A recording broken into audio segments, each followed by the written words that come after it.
লাইফে 10টা বান্ধবীর দরকার হয় না।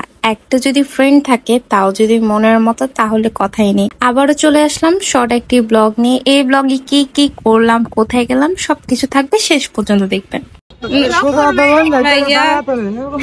ভাইয়ারা শার্টটা সুন্দর লাগতেছে আজকে। আমিও বলতেছি আমার জামাই না সুন্দর তো লাগবে। ওই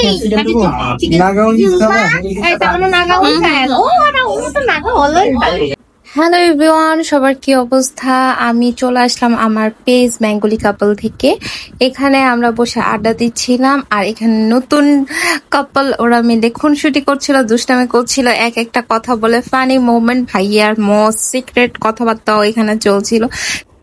কথা বলতে বলতে আমাদের খাবার চলে আসে। খাবার ছিল থাই স্যুপ আর নাগা উইংস। আর আমরা যেহেতু ঝাল খেতে পারবে না, আবরাজের জন্য চিকেন চিজ অর্ডার করেছে। আর এখানে যে নাগা উইংস এর কথা যদি বলি, এটার ফ্লেভারটা অনেক ভালো ছিল। আমি সত্যি কথা যদি বলি, বোম্বাই মরিচের আমি একটু ফ্লেভার পাচ্ছিলাম, ওভারঅল সব মিলিয়ে ভালোই টেস্ট ছিল। এখানে আবরাজের চিকেন চিজ উইংস গুলি অনেক মজা করে খাচ্ছে।